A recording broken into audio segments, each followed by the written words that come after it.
Perkenalkan, nama saya Putra Deriani. Di sini saya ingin bersosialisasi mengenai BPJS Kesehatan. Nah, BPJS Kesehatan atau disebut juga sebagai JKN adalah Jaminan Kesehatan Nasional yang sudah berdiri di Indonesia sejak tahun 2014 pada tanggal 1 Januari. Nah, sebelumnya Ibu apakah sudah memiliki BPJS Kesehatan? Sudah. Berarti Ibu sudah mengetahui apa saja manfaat yang akan didapatkan. Nah, saya juga di sini akan menjelaskan manfaatnya. Semoga Ibu juga lebih mendapat wawasannya. Nah, misalkan Ibu ingin mendaftarkan diri jika Ibu sakit, nah Ibu bisa melalui puskesmas terlebih dahulu atau klinik swasta atau klinik TNI Polri. Nah, manfaatnya yang Ibu dapat adalah pelayanan seperti misalkan Ibu ingin memeriksakan diri, nah terus Ibu mendapatkan transfusi darah, rawat inap, dan misalkan Ibu dapat rujukan, nah Ibu bisa langsung ke rumah sakit besar namun yang sudah bekerjasama dengan BPJS Kesehatan. Nah, nanti kalau misalkan Ibu sudah berada di rumah sakit besar, nah Ibu juga bisa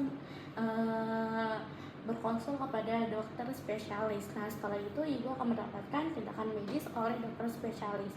Nah, dia juga akan mendapatkan transfusi darah dan rawat inap insentif atau non insentif. Nah, terus juga nggak semua penyakit itu bakal ditanggung oleh BPJS Kesehatan. Ada beberapa penyakit atau penyakit yang tidak dijamin oleh BPJS Kesehatan, seperti misalkan Ibu tidak sesuai dengan prosedur yang sudah ada, terus tidak bekerja sama dengan BPJS Kesehatan, terus juga misalkan Ibu ingin hamil, nah Ibu ingin program hamil, nah itu tidak bisa menggunakan BPJS Kesehatan. Selain itu misalkan Ibu ingin operasi, perawatan kecantikan, nah itu tidak bisa untuk menggunakan BPJS Kesehatan untuk kita berobat atau kita ingin gitu. Nah, terus juga misalkan Ibu kecanduan narkoba, terus minum minuman, nah terus Ibu punya gangguan jiwa, nah itu tidak bisa disembuhkan oleh BPJS Kesehatan, seperti itu. Nah, jika Ibu nanti memiliki anak, nah Ibu ingin mendaftarkan anak Ibu untuk mengikuti program ini, nah Ibu juga bisa langsung ke kantor BPJS Kesehatan yang berada di Budi Utomo belah sana, ada tuh kantornya. Nah, Ibu langsung daftar aja, terus Ibu membawa KTP atau kartu keluarga, nah terus juga membawa pas foto seperti itu. Nah, terus juga misalkan anak Ibu belum bekerja, nah kita tuh di sini ada namanya program PBI. Nah, PBI itu adalah penerima bantuan iuran. Jadi nggak masalah kalau misalkan Ibu belum bekerja, tapi misalkan Ibu mendapatkan PBI itu, nah Ibu akan ditanggung oleh pemerintah, seperti itu. Jadi per bulannya itu tidak akan membayarkan per bulannya. Terus juga ada 3 kategori BPJS Kesehatan, seperti kelas 1, kelas 2, kelas 3. Nah, itu tuh per bulannya berbeda bayarannya. Nah, kelas 1 akan mendapatkan bayaran per bulannya itu 59.500 itu per bulan dan per orang. Terus kelas 2-nya ada 42.500 itu untuk kelas 2-nya per orang dan per bulan juga. Nah, terus juga ada kelas 3 yaitu 25.500 itu untuk per bulan dan per orangnya juga. Nah, seperti itu. Jadi Ibu tidak harus khawatir kalau misalkan Ibu belum kerja dan anak Ibu belum bekerja juga, Ibu bisa tetap mendaftarkan BPJS Kesehatan karena itu wajib untuk kita sebagai rakyat Indonesia, seperti itu. Apakah Ibu ada yang ditanyakan? Ya, terima kasih atas penjelasannya. Berarti Ibu paham ya. Semoga apa yang saya jelaskan ini akan bermanfaat untuk Ibu gitu. Terima kasih. Terima kasih. Assalamualaikum warahmatullahi wabarakatuh. Waalaikumsalam warahmatullahi wabarakatuh. Salam Om Swastiastu, Namo Buddhaya, salam kebajikan, salam sejahtera bagi kita semua.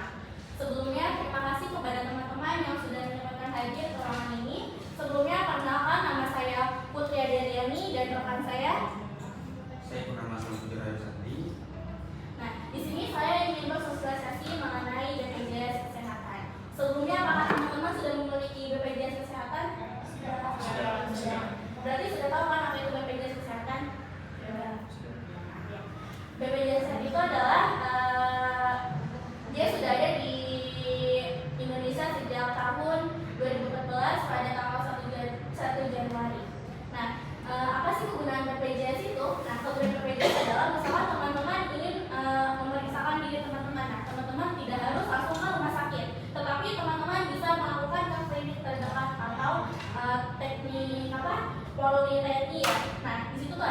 nanti teman-teman akan mendapatkan pelayanan seperti misalnya kayak teman-teman ingin konseling apa penyakit saya, nah terus juga teman-teman mendapatkan pelayanan seperti rawat inap, darah transfusi darah, terus nanti teman-teman akan diarahkan untuk namanya ke rumah sakit jika diperlukan yang cukup besar. Nah, misalnya teman-teman udah berada di rumah sakit, nah teman-teman juga akan mendapat pelayanan seperti konsultasi kepada dokter spesialis. Misalkan teman-teman ada penyakit bawaan jantung, paru-paru ataupun asma, nah teman-teman bisa ke dokter spesialis dan mendapatkan rawat inap yang medisnya. Terus juga teman-teman akan ditempatkan kepada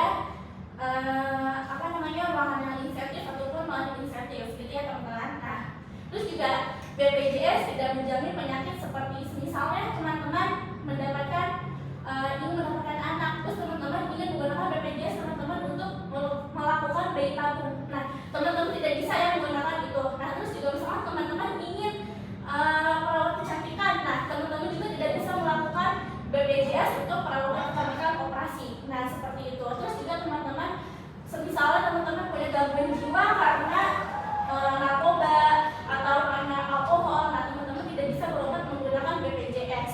Seperti itu ya teman-teman. Dan teman-teman juga harus wajib ke rumah sakit yang sudah bekerja sama dengan BPJS Kesehatan dan sesuai dengan prosedurnya. Seperti itu. Kakak, apakah ada yang bisa ditambahkan? Boleh. Terima kasih untuk teman-teman semua sudah meluangkan waktunya. Sangat mengapresiasi teman-teman juga meskipun dalam ada kegiatan tapi masih bisa meluangkan waktunya.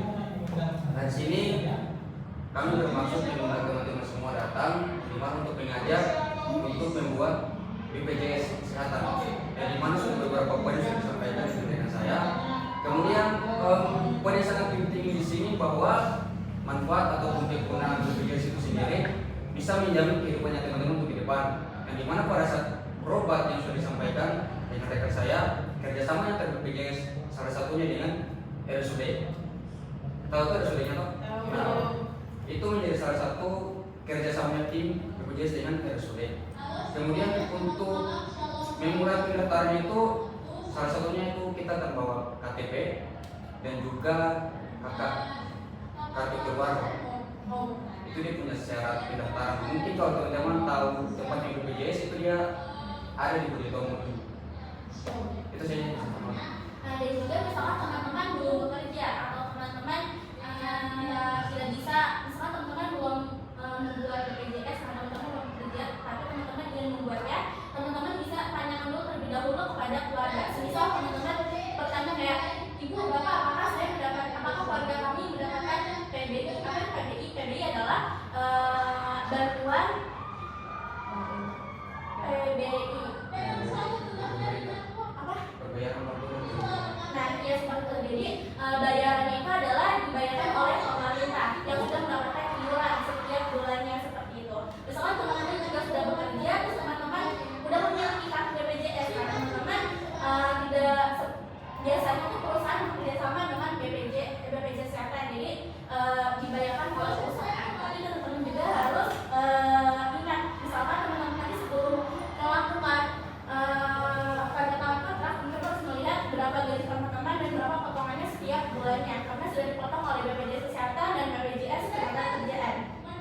Seperti itu. Mungkin teman-teman ada yang perlu ditanyakan kepada kami, mungkin kami juga bisa menjawab ya. Boleh Kak? Sebenarnya sosialisasi BPJS sangat penting. Dan di mana saya telah mencari tahu tentang informasi BPJS Kesehatan sendiri kurang ada sosialisasi dari sana. Makanya tugas ini menjadi salah satu contoh kita mengedukasikan kepada teman-teman semua. Di ruang lingkup sebenarnya bukan hanya kepada mahasiswa saja, tetapi di luar itu kepada mahasiswa. Nah, mungkin teman-teman sini ada yang punya keluarganya yang anggota bagian militer lah. Itu mereka juga kalau mendaftarkan BPJS ada beberapa kriteria yang harus dijalankan juga. Salah satunya mereka harus memiliki yang namanya SK, surat keputusan, sama ada beberapa kesehatan yang lainnya juga dari sana. Itu saja. Kalau memang teman-teman ada yang mau tanyakan, silakan. Kalau tidak ada, ada yang mau ditambahkan lagi boleh juga, ada yang mau kritik tentang sosialisasi boleh juga. Ini akan menjadi dampak dulu ke depan. Silakan.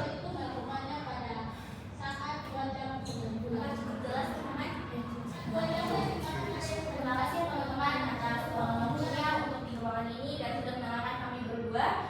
Kurang lebihnya mohon maaf. Wabillahi taufiq wal hidayah. Wassalamualaikum warahmatullahi wabarakatuh. Waalaikumsalam warahmatullahi wabarakatuh.